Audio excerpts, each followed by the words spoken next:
The dark ships came from beyond the outer planets like hungry shadows against the stars. Commander Vextar stood on the bridge of his war vessel, watching Earth grow larger on the main screen. His reptilian eyes gleamed with satisfaction. Another primitive world. Another easy conquest. For 3,000 years, the Krex Empire had ruled the galaxy. Their philosophy was simple and effective. The strong ruled, the weak served or died. Vextar had personally overseen the subjugation of 47 worlds. This blue-green planet would be number 48. "Sir, we are receiving transmissions from the target world," reported his communications officer. "They appear to be trying to contact us." Vextar's forked tongue flicked out in amusement. "Put it through. Let us hear what these primitives have to say." The screen flickered, and the face of a human appeared. The being had strange, smooth skin and small eyes. It looked weak, fragile. Vextar had seen thousands of species, and this one looked particularly helpless.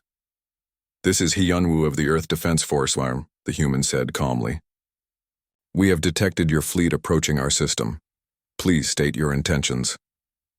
Vextar laughed, a harsh sound that echoed through his bridge. "I am Commander Vextar of the Krex Empire. Your world now belongs to us. You have two options. Surrender immediately or we will take it by force. Either way, your planet will be ours before the next solar cycle." The human called Hyunwoo showed no fear. This surprised Vextar slightly. Most species began begging or screaming by now.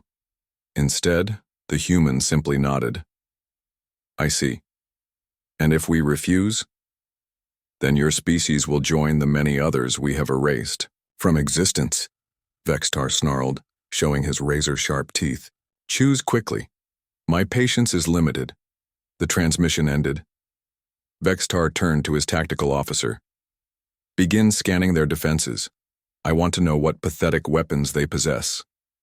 Meanwhile, on Earth, Hyunwoo stood in the command center of the Earth Defense Force. Around him, dozens of officers worked at their stations, their faces tense but determined. He had been expecting this day for years, ever since Earth's deep space sensors had first detected signs of an alien empire expanding through nearby star systems. Captain Ji-Hai approached him, her expression grim. "Sir, we've completed our analysis of their fleet. The results are not good." "Show me," Hyunwoo said quietly. The main display lit up with tactical information. Ji-Hai pointed to the numbers with a steady hand, though her voice carried the weight of terrible news. "They have over 200 ships. Each one is roughly 10 times more advanced than our best vessels. Their weapons appear to be energy-based, far beyond our current technology. By all calculations, they outgun us by approximately 1,000 to 1. Silence filled the command center. Several junior officers stopped their work to listen. The odds were impossible. Everyone knew it. "Recommendations?" Hyunwoo asked. "Surrender," said Admiral Park from the communication station. "It's our only chance for survival. Maybe they'll let some of us live as slaves." "No," said Ji-Hai firmly. "We fight." "With what?" Admiral Park demanded. "We have 43 combat vessels against their 200. Our weapons can barely scratch their hulls."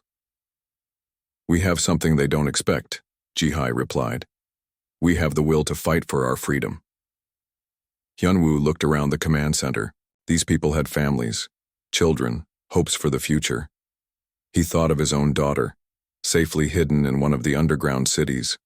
What kind of world would she inherit if they surrendered? What kind of life would any human have under alien masters? "Contact the Global Council," he said finally. "Emergency session. 1 hour." The vote was closer than expected. Some nations wanted to negotiate. Others argued for immediate surrender. But in the end, the decision was unanimous. Earth would fight. As the human fleet prepared for battle, Marine Sergeant Min Ho checked his equipment one more time. He was aboard the ESF Defiance, one of Earth's newest destroyers. The ship was heading toward the asteroid belt where the first engagement would likely take place. "You scared, Sarge?" asked Private Kim, a young recruit who had enlisted just 6 months ago. Min-Ho looked at the kid. barely 18 years old, still had hope in his eyes. Terrified, Minho admitted. But that's not going to stop us from doing our job. The truth was Minho had been fighting his whole life. Growing up in the slums of New Seoul, he had learned early that the strong survived and the weak got crushed. The military had given him purpose, structure, something to fight for beyond just staying alive. Now he was fighting for something even bigger, the right of his species to exist. The first battle came sooner than expected. The Krex fleet moved through the outer planets with contemptuous ease, brushing aside Earth's automated defense platforms. Like insects, 3 human ships moved to intercept them near Jupiter's orbit. "Contact in 30 seconds, reported the tactical officer aboard the Defiance. Captain Lee gripped his command chair. "All weapons ready. Target the lead ship. Fire when we're in range." The space battle was brief and brutal. The human ships fired everything they had. Their missiles and energy weapons struck the Krex vessels, but the alien shields absorbed the attacks without visible damage. In return, the Krex fired once. The first human ship, the ESF Courage, simply vanished in a ball of superheated plasma. The second ship, the ESF Honor, lost half its hull to a single energy beam and began spinning helplessly through space. "Direct E. Hit on our port side," shouted someone on the Defiance's bridge. "Hull breach on decks 4 through 7. "Damage report," Captain Lee demanded. "We're venting atmosphere. Main engines offline. Weapons at 30%. The Krex ships moved past them, heading for Earth. The brief engagement had lasted less than 5 minutes. Of the 3 human vessels, 1 was destroyed, 1 was crippled, and the third was barely functional. But Minho had seen something during the battle. When the Krex ship had fired on them, there had been a brief moment when its shields had flickered. Just for a second, but he had noticed it. "Captain," he said over the comm, "I need to talk to you about something I saw." Captain Lee was busy, coordinating rescue operations for the survivors from the Honor, but he listened as Minho described what he had observed. "The shields drop for exactly 1.7 seconds when they fire their main weapon," Minho explained. "I timed it during the engagement." "That's not enough time to target them effectively," the tactical officer protested. "Maybe not with ship weapons," Minho said slowly. "But what about boarding pods?" Captain Lee stared at him. "You want to board an alien warship? That's suicide. Maybe. But it's also the only chance we have to learn how their technology works." The plan was insane. Even Minho knew that. But as he suited up in his combat armor and climbed into a modified mining pod with 5 other Marines, he felt strangely calm. This was what he had been training for his entire career. Even if he had never expected it to involve aliens. The Krex scout ship was moving through the asteroid belt, scanning for more human vessels to destroy. It was smaller than the main warships with only about 50 crew members, the perfect target for a desperate gamble. "Remember," Minho spoke into his comm as their tiny pod approached the enemy vessel, "we wait for them to fire on that automated probe. The moment their shields drop, we hit their hull and cut our way inside." "And then what?" asked Corporal Young-Soo. "Then we improvise," Minho replied. The Krex ship fired on the probe, a decoy they had launched to attract attention. For exactly 1.7 seconds, the alien shields flickered off. In that brief window, Minho's pod slammed into the hull of the scout ship and immediately began cutting through the alien metal with plasma torches. The Krex were not expecting boarders. They had never encountered a species crazy enough to attempt boarding an enemy vessel with nothing but personal weapons and determination. By the time they realized what was happening, 6 human Marines were already inside their ship, moving through corridors with deadly efficiency. The fighting was savage and close. The Krex were stronger individually with natural armor and vicious claws. But the humans were faster, more adaptable, and absolutely relentless. They used every trick they knew, turning the alien ship's own corridors against its crew. When the battle ended 30 minutes later, Minho stood in the Krex command center, breathing heavily. Around him lay the bodies of the alien crew. Of his 6-man team, 3 had survived. "Defiance, this is Marine Team Alpha," He spoke into his comm. Target is secured. We have captured an intact Krex vessel. The silence on the other end lasted several seconds. Finally, Captain Lee's voice came through, filled with disbelief. Say again, Marine Team Alpha.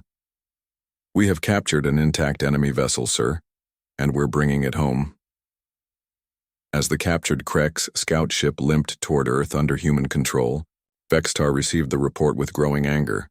These primitives had done the impossible. No species in 3,000 years had successfully boarded and captured a Krex warship. He studied the tactical data from the engagement. The humans had observed their shield patterns, identified a weakness, and exploited it with suicidal courage.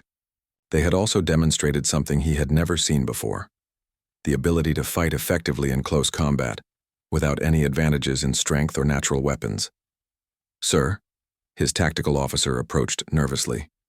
Should we increase security? Protocols? Dr. Su Jin had never expected to become one of the most important people in human history. 3 days ago, she had been a simple xenobiologist studying theoretical alien life forms. Now she stood in the most secure laboratory on Earth, examining actual alien corpses and technology recovered from the captured Krex scout ship. This is impossible, she whispered for the 10th time that morning. The Krex bodies lay on examination tables, their reptilian features frozen in death. Each creature was nearly 3 meters tall, covered in natural armor plating that could stop most human weapons.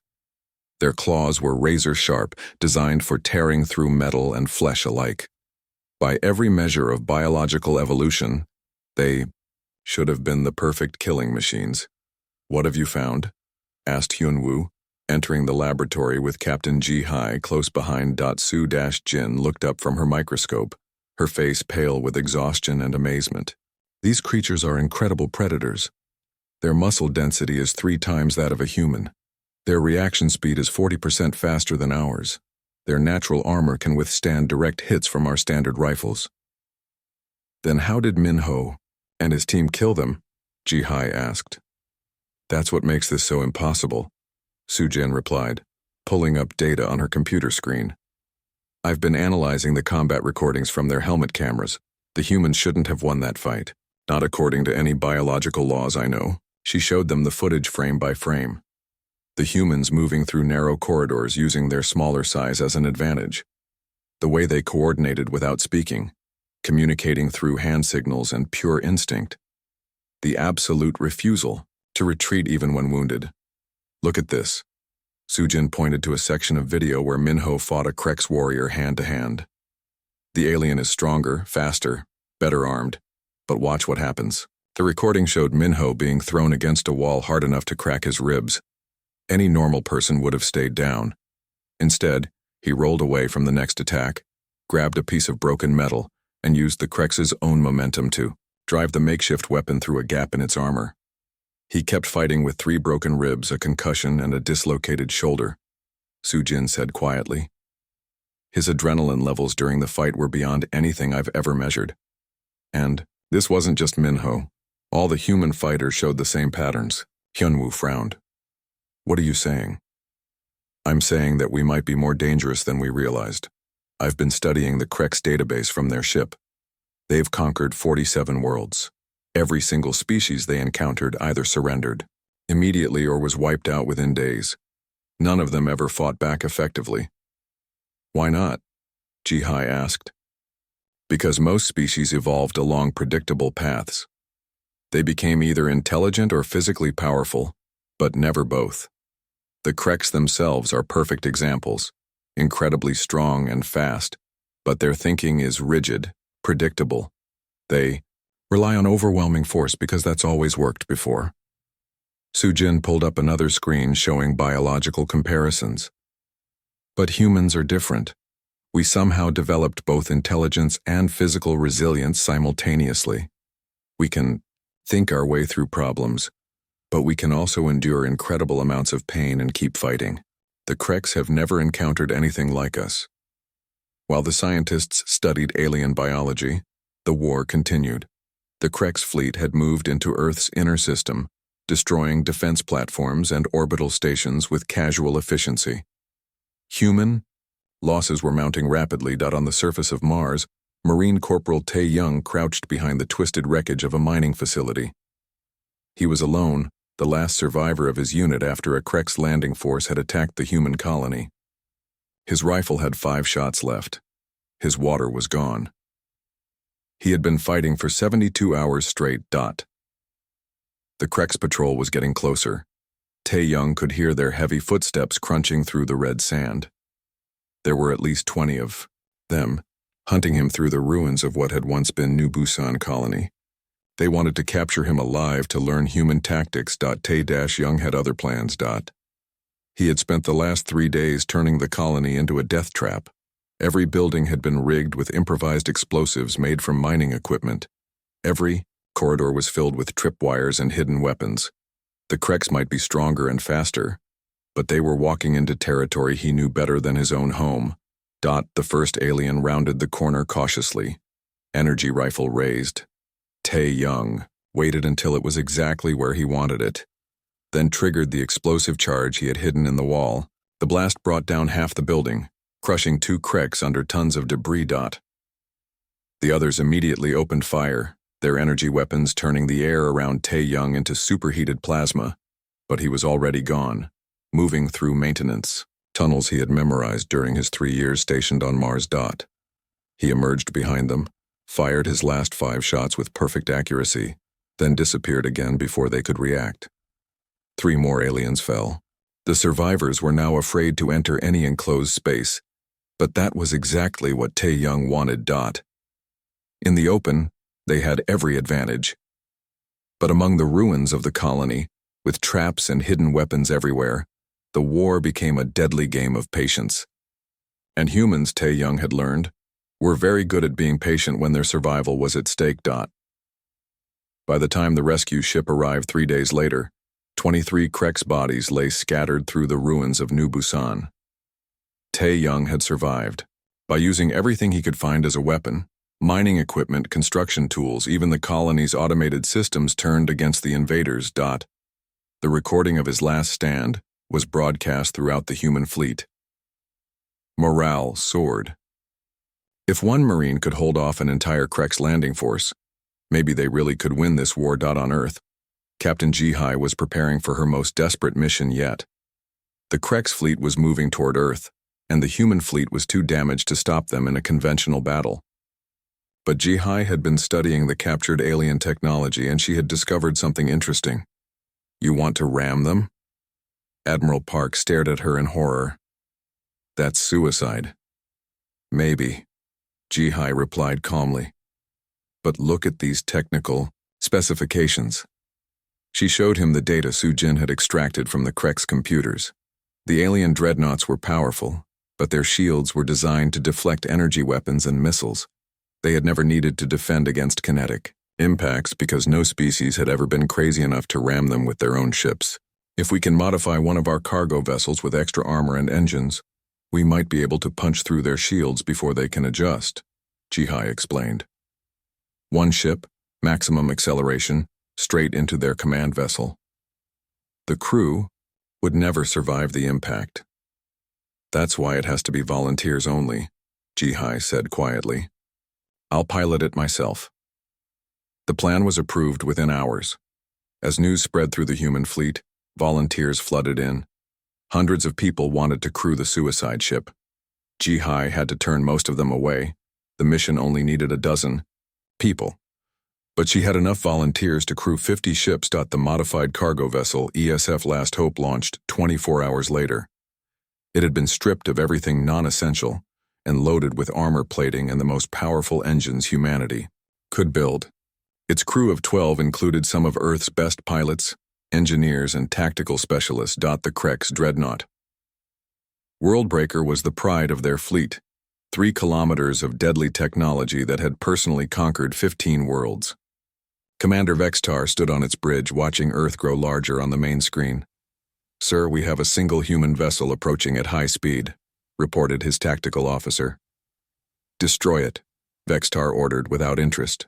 1 human ship was no threat to his mighty dreadnought. "Sir, it's not responding to our weapons fire. The ship appears to have been heavily modified." Vextar turned to look at the tactical display.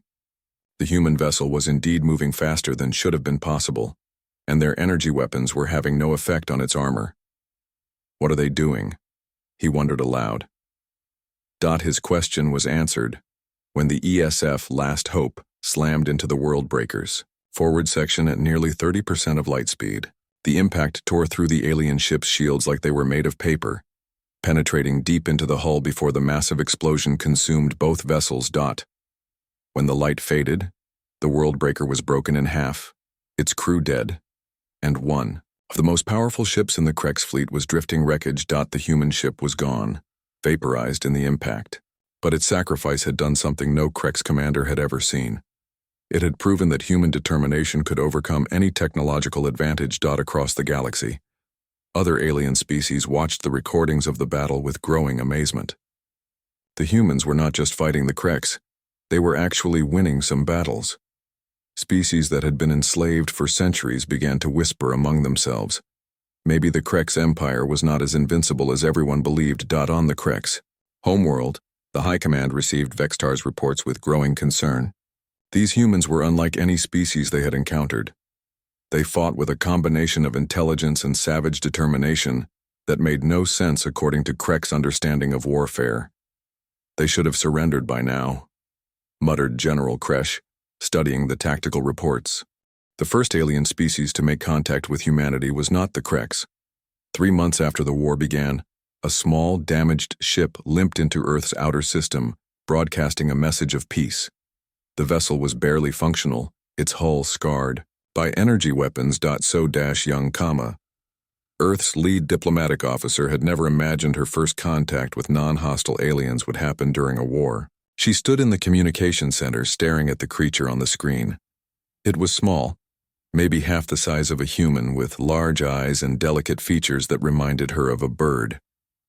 "Please," the alien said in broken English it had learned from intercepted human transmissions. We are Vellani. We bring information. We want to help."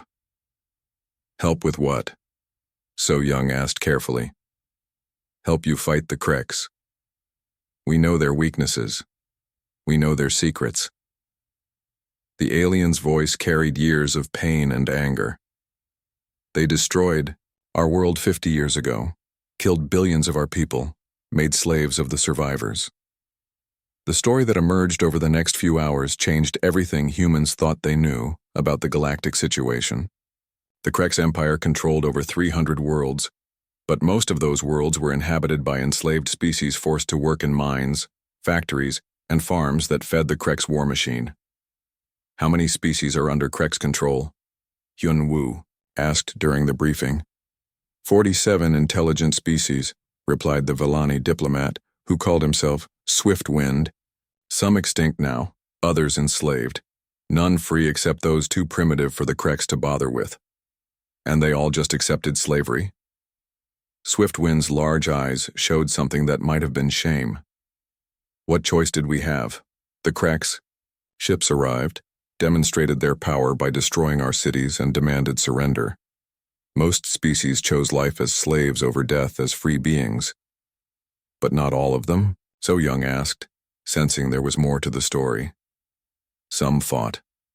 The Gorvani held out for 3 months before their world was burned to ash. The Zathaki managed to destroy 12 Krex ships before their sun was extinguished. But in the end, they all died.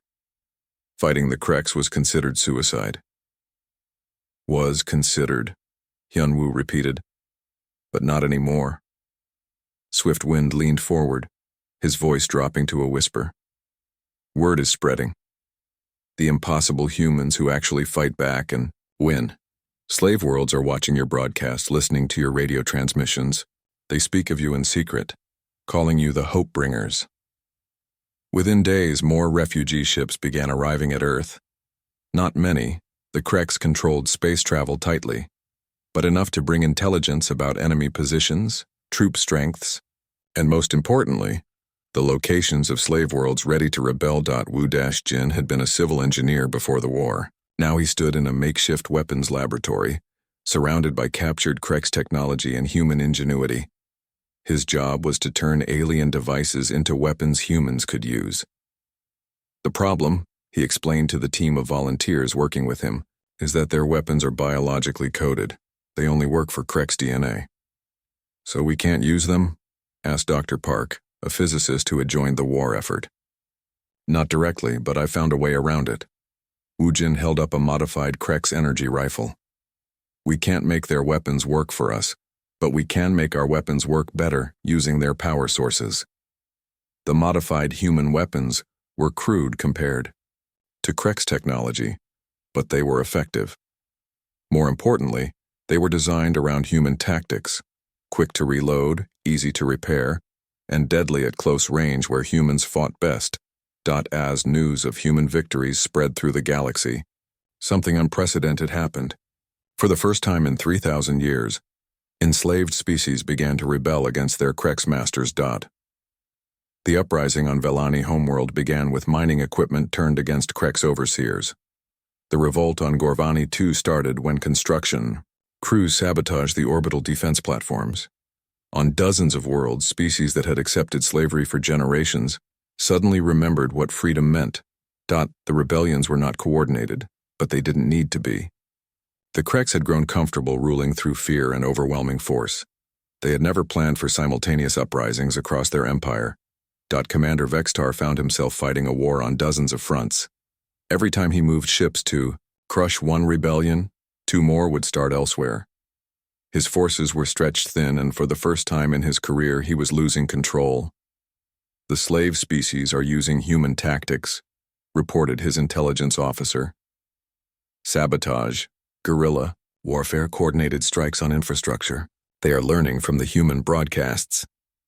Then stop the broadcasts, Vextar snarled. Sir, the humans are using quantum burst transmissions across 17 different frequencies.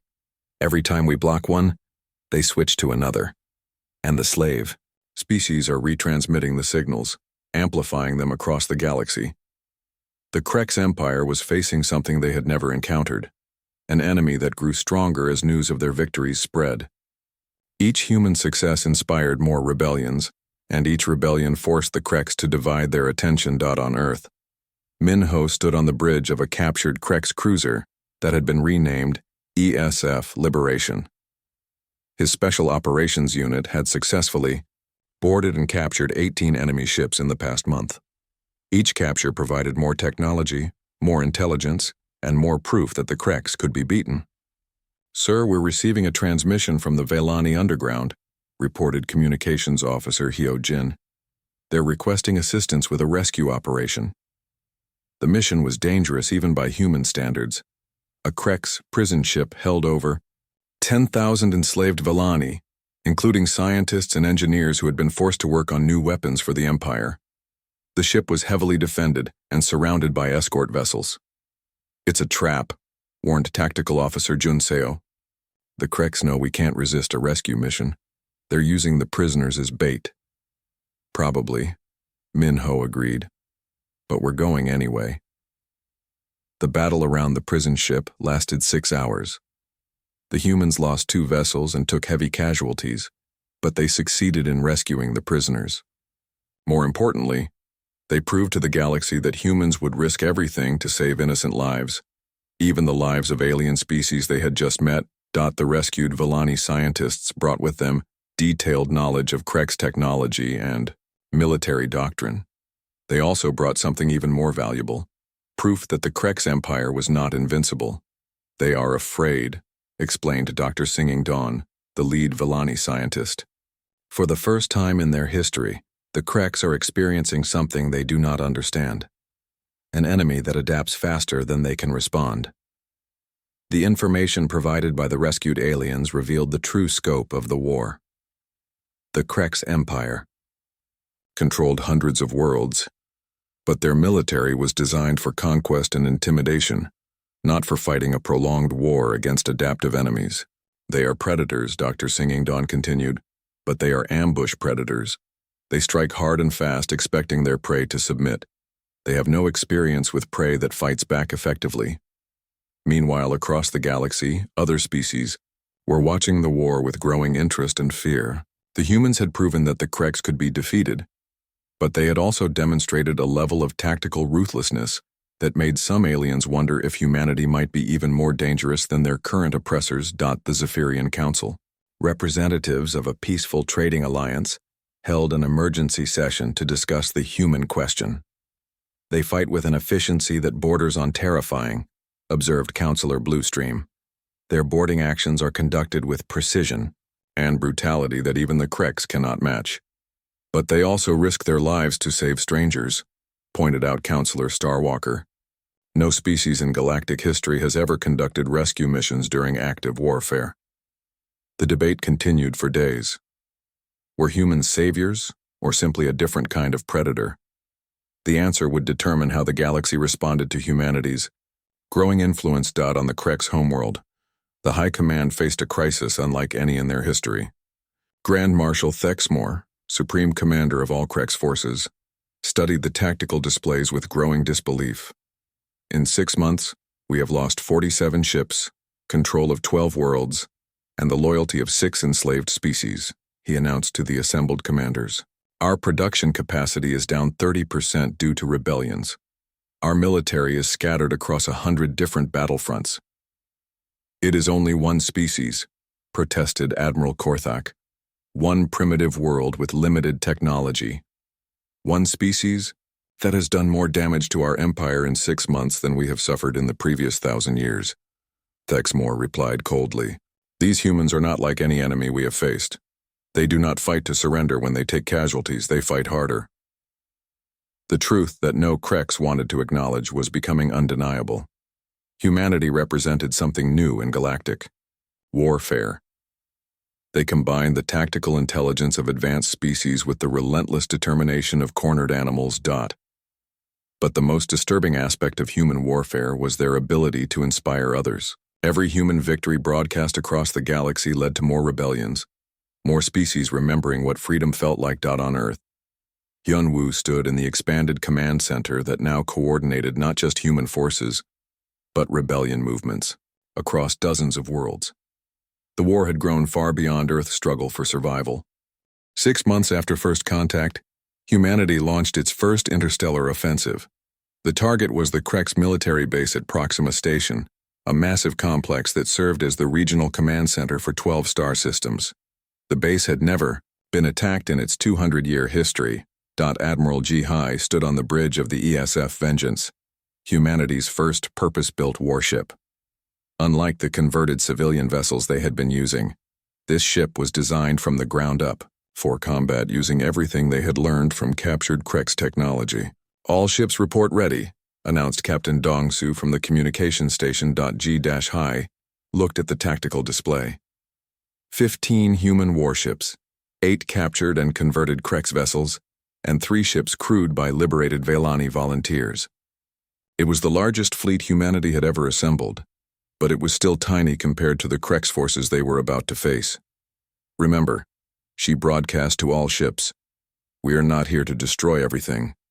We are here to liberate the enslaved, species working in their factories, and prove that the Kreks can be beaten anywhere in the galaxy. The first phase of the attack was handled by Dong Hyun, a former computer programmer who had become humanity's leading expert on tactical artificial intelligence. His AI systems had been studying Kreks battle patterns for months, learning to predict their movements with frightening accuracy. Enemy fleet is moving exactly as projected, Dong Hyun reported from his command station. Their response pattern indicates they still haven't adapted to our boarding tactics.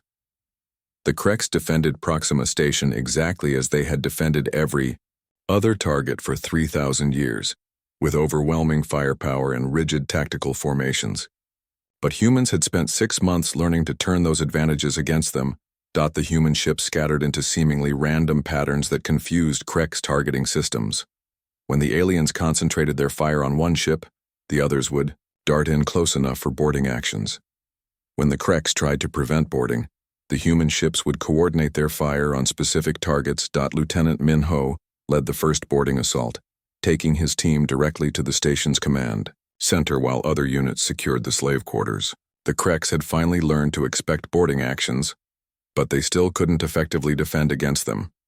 The battle for Proxima Station lasted 18 hours.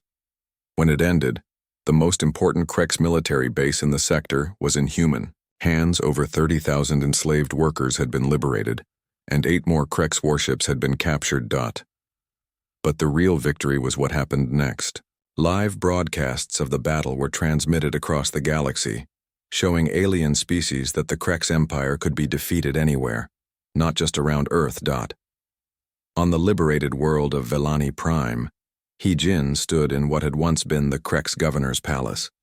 As the first human to set foot on an alien world as a liberator rather than a conqueror, she understood the historical significance of the moment. The Velani had been enslaved for 57 years. Most of the current generation had never known freedom. They approached their human liberators with a mixture of gratitude and terror. We are free?" asked Elder Windsinger, the eldest surviving Velani on the planet. "You are free," He-Jin confirmed. "The Krex are gone. Your world belongs to you again." The celebration that followed lasted 3 days. But He-Jin noticed something that troubled her. Many of the liberated Velani seemed more afraid of freedom than they had been of slavery. Generations of oppression had broken their confidence in their own ability to govern themselves. "What do we do now?" Windsinger asked her privately. "We have no military, no defenses. When the Krex return with a larger fleet, how will we protect ourselves?" It was a question that would be repeated on every world humanity liberated. The Krex had not just conquered these species, they had broken their will to fight for themselves. "We'll teach you," He-Jin promised.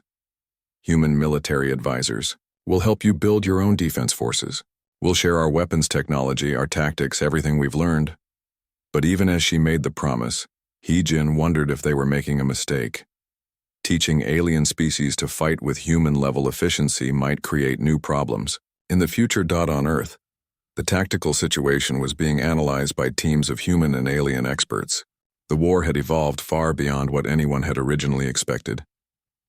"We're facing a strategic paradox," explained Hyun-woo during a briefing with the Global Council. "Every victory creates new responsibilities. Every world we liberate needs protection, training, and support." "Are you suggesting we stop liberating world?" asked President Chen of the Pacific Federation. "I'm suggesting we need to think carefully about what comes after victory," Hyun-woo replied. "We've proven that humans can fight effectively against the Krex. But can we govern effectively across multiple star systems?" The question was becoming urgent as more and more liberated worlds requested permanent human protection. Some wanted human governors to replace the Krex overseers. Others wanted to join Earth as permanent allies. Meanwhile, the war itself was changing. The Krex had finally begun adapting to human tactics, developing new weapons and strategies specifically designed to counter human advantages. The battle at Kepler Station demonstrated how dangerous this adaptation could be. The Krex had prepared a trap, using fake distress signals from enslaved workers to lure human ships into a heavily defended system. When Admiral Park's fleet arrived to conduct a rescue mission, they found themselves facing a new type of Krex weapon, energy fields that disabled human boarding pods and prevented close-range combat. The battle was a disaster. 3 human ships were destroyed and 2 more were badly damaged before the fleet could retreat. It was humanity's worst defeat since the war began. "They're learning," observed Tactical Officer Seong-ho during the post-battle analysis. "The Krex are finally adapting their technology to counter our advantages." "Then we adapt faster," Min-ho replied grimly. He had been promoted to colonel and put in charge of all special operations forces. "We've been adapting to them for 6 months. They've had 3,000 years to get comfortable with their way of fighting. We're still more flexible." The next human offensive proved Min-ho's point. Instead of the expected boarding actions, human ships used long-range missiles loaded with EMP charges to disable Krex electronics. When the alien ships were helpless, human forces moved in for capture rather than destruction. The Krex found themselves defending against tactics they had never seen before, weapons they had never encountered, and strategies that seemed to change with every battle. But the most significant change in the war was not tactical, it was philosophical. Humanity was not just defeating the Krex militarily, They were proving that the fundamental assumptions underlying galactic civilization were wrong. For 3,000 years, the galaxy had accepted that strength meant the right to rule, that advanced species naturally dominated primitive ones, and that resistance to overwhelming force was pointless suicide. Humanity had disproven all of these assumptions. They had shown that intelligence and determination could overcome technological advantages, that courage could triumph over fear, and that freedom was worth any sacrifice. Other species across the galaxy began to question their own assumptions about power and authority. Why had they accepted Krek's rule so easily? Why had they never developed the kind of tactical innovation humans demonstrated daily? The Zephyrian Confederacy, a peaceful alliance of traitor species, sent a diplomatic mission to Earth to study human society and military organization. "We wish to understand," explained Ambassador Calmwaters, "how your species developed such effective resistance to superior force." So Young, now Earth's chief diplomat, spent weeks explaining human history to the alien visitors. She told them about humanity's long history of warfare, the development of democratic institutions, and the cultural values that made humans willing to fight for abstract concepts like freedom and dignity. "Your species has experienced constant warfare for its entire history," Calmwaters observed.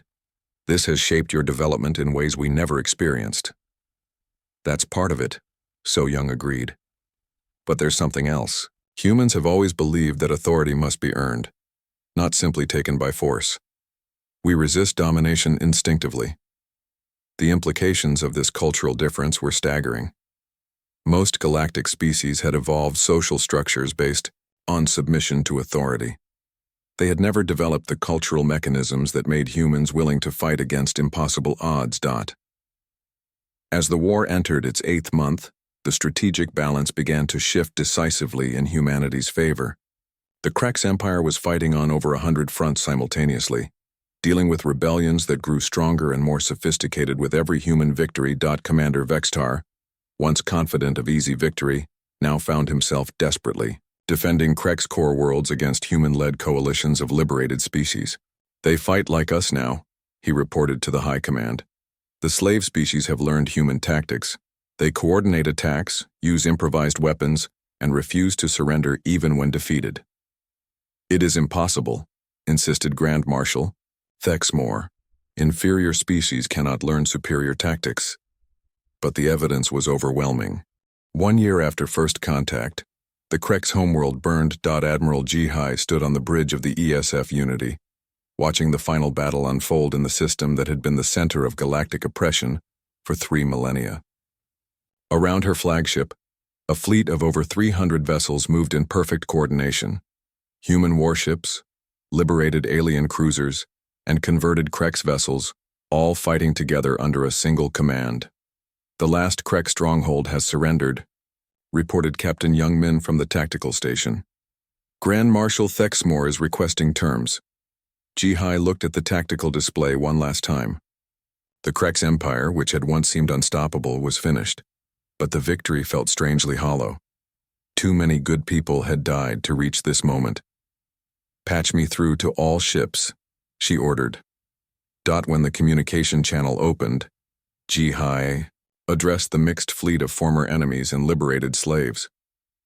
"This is Admiral Jihai to all vessels. The war is over. The Krex Empire has fallen.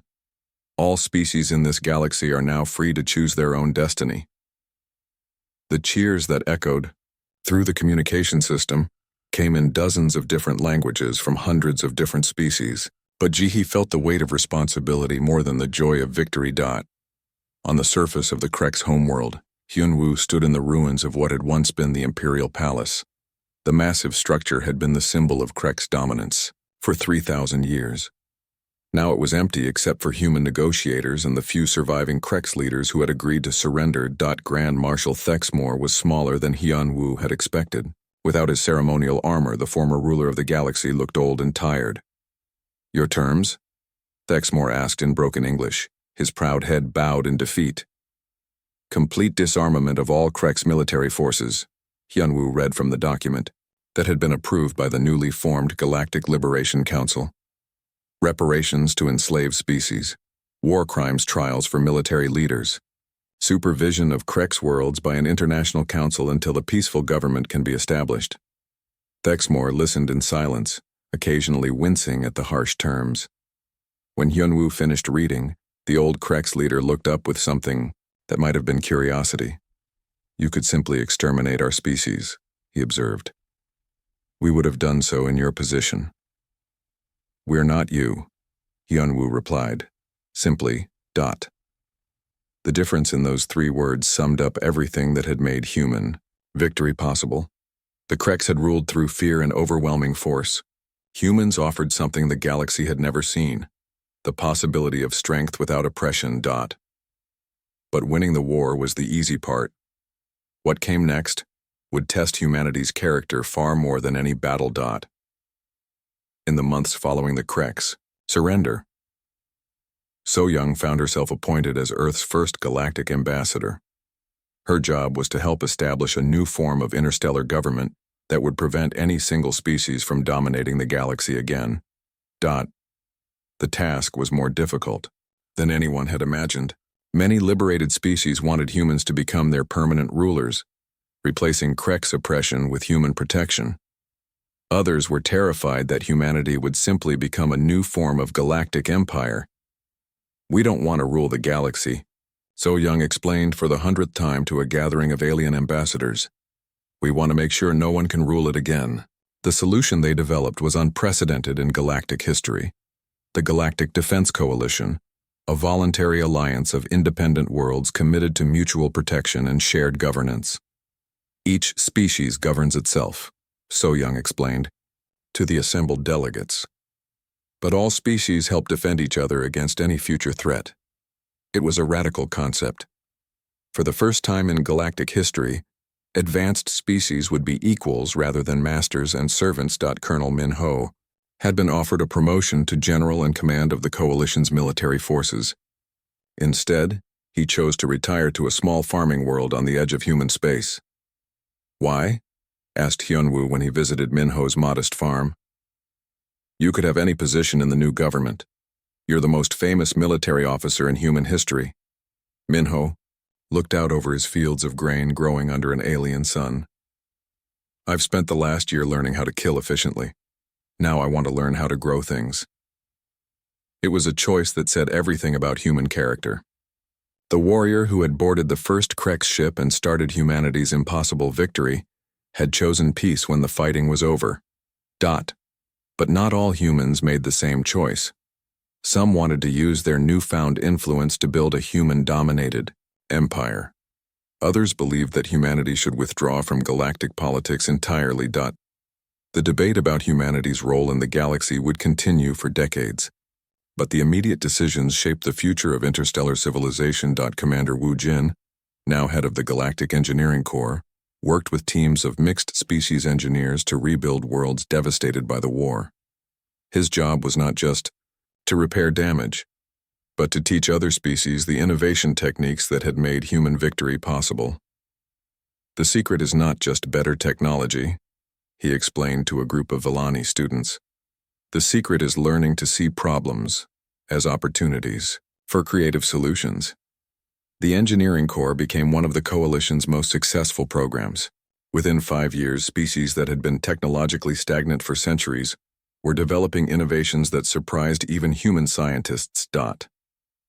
But the real test of the new galactic order came when the first major crisis arose.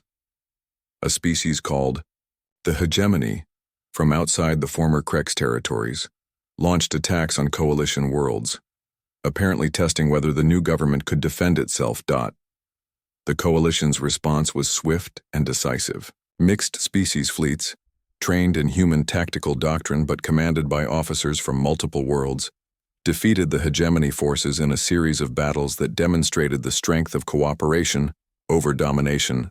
Admiral He Jin, now commanding Coalition forces, stood on the bridge of her flagship and watched enemy ships retreat from liberated space. "Signal to the Hegemony fleet," she ordered.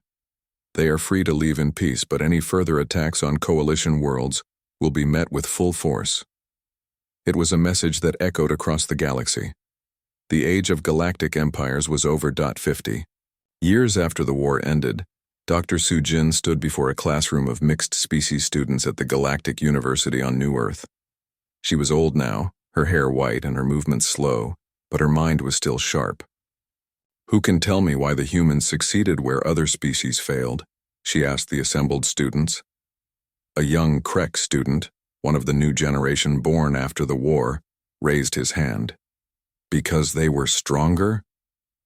"No," Su-jin said gently. "The Kreks were stronger. Who else has a theory?" A Vellani student spoke up.